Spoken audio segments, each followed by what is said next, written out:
Welcome my dear friend, स्वागत है आप सभी का एक बार फिर हमारे यूट्यूब चैनल टेक्निकल पॉइंट में। जैसा कि आप सबको पता है कि हम फ्लूइड मैकेनिक्स का पूरा सिलेबस कवर करने वाले हैं और बहुत सारे जो टॉपिक हमने कवर कर लिए हैं, उसी के अंतर्गत आज हम पढ़ने वाले हैं पेल्टन व्हील टरबाइन, या जिसे बोलते हैं पेल्टन टरबाइन। तो पेल्टन टरबाइन की अपन डेफिनेशन पढ़ेंगे, इसका कंस्ट्रक्शन पढ़ेंगे, इसके एक एक पार्ट की वर्किंग समझेंगे, पार्ट की वर्किंग समझने के बाद टोटल वर्किंग समझेंगे। तो शुरू करते हैं आज की धमाकेदार वीडियो बिना किसी देरी के। सबसे पहले देखिए पेल्टन टरबाइन की डेफिनेशन क्या है, पेल्टन टरबाइन होती क्या है। तो यह एक प्रकार का इंपल्स टरबाइन है। अगर आपको नहीं पता कि इंपल्स टरबाइन क्या होता है, तो पिछले लेक्चर में बेहतरीन तरीके से मैंने समझाया है कि इंपल्स टरबाइन क्या होता है। तो वहां पे जाके आप ये इंपल्स टरबाइन का कॉन्सेप्ट है वो क्लियर कर लीजिए, क्योंकि क्लैरिटी बहुत जरूरी है। यह हाई हेड के लिए उपयोगी होता है। ये हाई हेड क्या है ये भी हमने पहले पढ़ा दिया है, तो आप प्लीज जाके देख लीजिएगा। यह टरबाइन अमेरिका के एक इंजीनियर एल पेल्टन द्वारा 1889 में बनाया गया था। मतलब बताओ कि अमेरिका के इंजीनियर टरबाइन बना रहे हैं, अपने यहाँ के इंजीनियर सबसे लो क्वालिटी के हैं। तो अपन को लो क्वालिटी का इंजीनियर नहीं बनना है, अपन को बनना है हाई क्वालिटी का इंजीनियर, जिसकी डिमांड वर्ल्ड वाइड हो। अपनी डिमांड वर्ल्ड वाइड होगी तो अपने देश का नाम रोशन होगा, अपने परिवार का नाम रोशन होगा। तो उम्मीद करता हूँ कि आपको पेल्टन टरबाइन की डेफिनेशन समझ में आ गई होगी। एक बार और समझ लीजिए कि यह एक इंपल्स टरबाइन है। कौन सा इंपल्स टरबाइन है? यह हाई हेड के लिए उपयोगी होता है। यह टरबाइन अमेरिका के एक इंजीनियर एल पेल्टन द्वारा 1889 में बनाया गया था। तो ये होती है इसकी डेफिनेशन। अब बढ़ते हैं इसके कंस्ट्रक्शन की ओर। तो कंस्ट्रक्शन को अपन समझेंगे नेक्स्ट पेज पे। तो फ्रेंड्स अब हम समझेंगे पेल्टन टरबाइन के कंस्ट्रक्शन को। कंस्ट्रक्शन भी समझेंगे, इसका लाइन डायग्राम भी समझेंगे और प्रत्येक पार्ट की इसकी वर्किंग समझेंगे। तो देखिए यहाँ पे बनी है इसका लाइन डायग्राम। लाइन डायग्राम में कौन कौन से पार्ट आपको दिख रहे हैं? सबसे पहले ये रहता है केसिंग। ये क्या करता है, इस पूरे मैकेनिज्म को टरबाइन के अपने क्या करता है, सिक्योर करता है। फिर ये पेन स्टोक। पेन स्टोक से क्या होता है, हमारा पानी आता है। कहाँ से आता है ये पानी? डैम से आता है। पेन स्टोक पाइप की तरह रहता है, पाइप की तरह काम करता है। ये है स्पेयर। स्पेयर क्या करता है कि नोजल द्वारा जो पानी निकलता है, जो बकेट पे हिट होता है, उसको कंट्रोल करता है। ये है नोजल। ये नोजल क्या करता है कि स्पीड को बढ़ा देता है पानी की। देखिए यहाँ पे एरिया ज्यादा है, यहाँ पे एरिया कम हो रहा है। एरिया के कम होने से प्रेशर एनर्जी घट रही है और काइनेटिक एनर्जी क्या हो रही है, इंक्रीज हो रही है।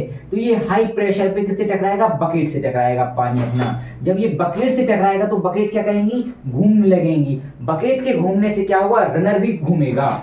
ये देखिए ये क्या है अपना टेल स्टोक। इसमें क्या रहता है, जो अपना पानी यूज्ड हो जाता है उसको अपन क्या करते हैं, यहाँ पे स्टोर करते हैं। भाई पानी को फेंकेंगे नहीं, अपन पानी को क्या करेंगे, स्टोर करेंगे। ये लगी है बकेट। बकेट क्या रहती है भाई, रनर के ऊपर लगी रहती है, ब्लेड रहती है एक टाइप की। ये क्या है, साफ्ट। साफ्ट क्या है, रनर के सेंटर पे लगी रहती है। जब रनर घूमेगा तो साफ्ट भी घूमेगी। साफ्ट कनेक्ट रहती है जनरेटर से। तो साफ्ट अपना मैकेनिकल वर्क किसको देगी, जनरेटर को। जनरेटर क्या करेगा, उस मैकेनिकल वर्क को इलेक्ट्रिकल एनर्जी में कन्वर्ट कर देगा। ये है रनर। रनर क्या करता है, रोटेशनल मोशन करता है। क्यों करता है कि बकेट घूमेंगी इस पे। बकेट क्यों घूम रही है, क्योंकि इस पे पानी हिट हो रहा है। तो ये काम रहता है अपने रनर का। फिर ये है ब्रेकिंग जेट। अब मान लीजिए आपको इसको रोकना है, किसको, टरबाइन को। तो पानी आप यहाँ से बंद कर देंगे, स्पेयर लगा देंगे, पानी बंद हो गया, खत्म। ठीक है, अब पानी रुका तो ये कुछ समय तक तो घूमेगा यार, ऐसा तो है नहीं तुरंत रुक जाएगा पानी गिरने के बाद। तो उस कुछ समय को कम करने के लिए, उस समय को रोकने के लिए, ठीक है ना, उस समय इस टरबाइन की जो मूवमेंट है उसको रोकने के लिए क्या करते हैं अपन, ब्रेकिंग जेट का यूज करते रहे। एक बार और समझ लीजिए, केसिंग क्या करती है, पूरे मैकेनिज्म को सिक्योर करती है। पेन स्टोक से क्या आता है, हमारा पानी आता है डैम से। फिर क्या है, ये स्पीयर। स्पीयर क्या करता है, पानी के फ्लो को कंट्रोल करता है। ये है नोजल। नोजल क्या करती है, स्पीड बढ़ा देती है पानी की, काइनेटिक एनर्जी बढ़ा देती है। ये क्या है, टेल स्टोक। इसमें जो वेस्टेज पानी है वो स्टोर हो जाता है। ये है बकेट। ये लगे रहते हैं रनर के ऊपर। ये है अपना रनर। रनर क्या करता है, जब बकेट पे पानी हिट होगा तो रनर घूमेगा। और ये है साफ्ट। साफ्ट का काम रहता है कि जब रनर घूमता है तो साफ्ट भी घूमती है। ये है ब्रेकिंग जेट। ब्रेकिंग जेट का यूज अपन करते हैं कि एक्स्ट्रा मूवमेंट इसकी रोकने के लिए, जो एक्स्ट्रा मूवमेंट ये करेगा रनर, उसको रोकने के लिए अपन करते हैं ब्रेकिंग जेट का यूज। उम्मीद करता हूं कि आपको पेल्टन टरबाइन का ये कंस्ट्रक्शन समझ में आ गया होगा, इसके प्रत्येक पार्ट की वर्किंग समझ में आ गई होगी। अब अपन इसकी वर्किंग की पूरी थ्योरी किस तरह लिख सकते हैं एग्जाम में, वो देखते हैं नेक्स्ट पेज पे। के जो पार्ट रहते हैं, मेन पार्ट, उनकी थ्योरी एक बार समझ लीजिए। मैंने समझा तो आपको दी है, अब उसको लिखना कैसे अपन को वो समझते हैं अपन। तो देखो, सबसे जो पहले अपन मेन पार्ट को मानते हैं वो रहता है नोजल। नोजल क्या करता है, यह पेन स्टोक के अंत में लगाया जाता है। हमने देखा था जब हमने डायग्राम पढ़ा था, तो पेन स्टोक के लास्ट में क्या लगा था, नोजल लगा था। यह पानी की दाब ऊर्जा मतलब प्रेशर एनर्जी को काइनेटिक एनर्जी मतलब गतिज ऊर्जा में बदलता है। इसमें एक स्पीयर लगा होता है जो पानी की मात्रा को नियंत्रित करता है। स्पीयर का काम रहता है कि जो हमारी पानी जा रहा है नोजल के थ्रू, उसको नियंत्रित करना, उसको कंट्रोल करना। फिर आता है केसिंग। केसिंग क्या करता है, यह टरबाइन के मैकेनिज्म को सिक्योर करता है, ये काम रहता है केसिंग का, ये भी मेन पार्ट रहता है। फिर है ब्रेकिंग जेट। ब्रेकिंग जेट क्या करता है, पानी का इनलेट बंद करने पर भी जड़त्व मतलब इनर्शिया के कारण बहुत देर तक रनर है घूमता रहता है, बहुत देर तक रनर घूमता है। ठीक है, ये क्या है, यहाँ पे रनर लिखना है आपको, ये रनर है, यहाँ पे रनर घूमता है। इसे रोकने के लिए एक जेट का उपयोग किया जाता है जिसे ब्रेकिंग जेट कहते हैं। तो मैंने आपको ये पहले ही समझा दिया था, बस उसकी वर्किंग है ये किस तरह का अपन लिखनी है। ठीक है, अब पेन स्टोक क्या होता है, तो पेन स्टोक की आप खुद लिखेंगे थ्योरी। ठीक है ना, पेन स्टोक एक महत्वपूर्ण अवयव होता है जिसके थ्रू हमारा पानी टरबाइन चैम्बर तक आता है, ये रहता है पेन स्टोक। ठीक है, फिर क्या रह गया अपना, रनर रह गया। रनर क्या है, रनर शाफ्ट के केंद्र पर लगा रहता है जो कि रोटेशनल मोशन करता है, ये रहती है रनर की डेफिनेशन। उम्मीद करता हूं कि इसके कंस्ट्रक्शन के जो विभिन्न पार्ट हैं वो आप समझ गए होंगे।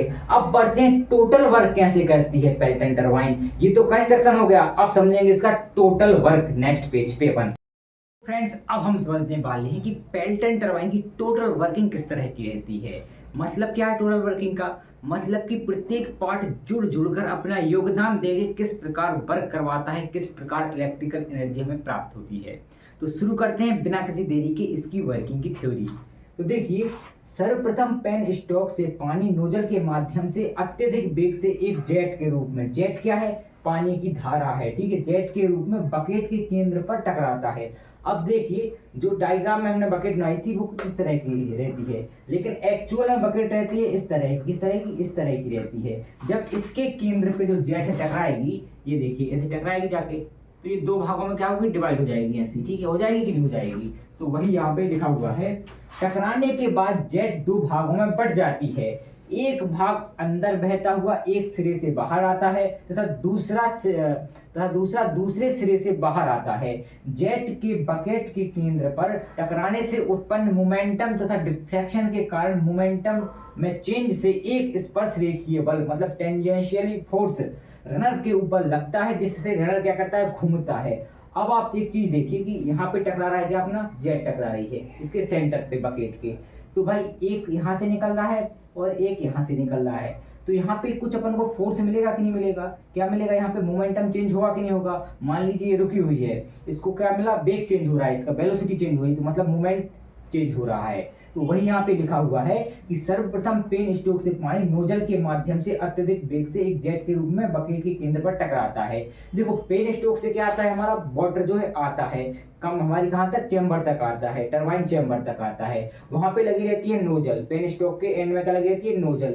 नोजल का काम रहता है प्रेशर एनर्जी को काइनेटिक एनर्जी में कन्वर्ट करना, जिससे कि हमारी जो पानी की वेग है, वेलोसिटी है, स्पीड है, वो क्या होती है, इंक्रीज हो जाती है, और जो पानी है वो एक जेट के रूप में कन्वर्ट हो जाता है। जेट क्या रहती है, जेट को हिंदी में बोलते हैं धारा, पानी की धारा के रूप में कन्वर्ट हो जाता है। जब ये पानी की धारा बकेट के केंद्र पर टकराती है तो धारा के दो भाग हो जाते हैं, जेट के दो भाग हो जाते हैं, एक भाग एक सिरे से निकल जाता है, दूसरा भाग एक सिरे से निकल जाता है। जब ये टकराएगा हाई स्पीड से तो बकेट पे क्या एक फोर्स लगेगा, फोर्स लगेगा तो बकेट क्या करेंगी, मूव करने लगेगी, और रनर पे बकेट जो है ना वो कैसी रहती हैं, श्रृंखला में लगी रहती हैं, सीरीज में लगी रहती हैं, जिससे रनर भी घूमने लगता है अपना। जब रनर घूमता है तो अपन को शाफ्ट पे क्या प्राप्त होता है, मैकेनिकल वर्क प्राप्त होता है, और ये शाफ्ट कनेक्ट रहती है हमारी जनरेटर से। जनरेटर क्या करता है, इस मैकेनिकल वर्क को कन्वर्ट कर देता है इलेक्ट्रिकल एनर्जी में, और इस तरह हमें क्या मिलती है, इलेक्ट्रिसिटी मिल जाती है। ये रहती है हमारे पेल्टन टरबाइन की वर्किंग। उम्मीद करता हूं कि इसकी वर्किंग आपको बहुत ही बेहतरीन तरीके से समझ में आ गई होगी।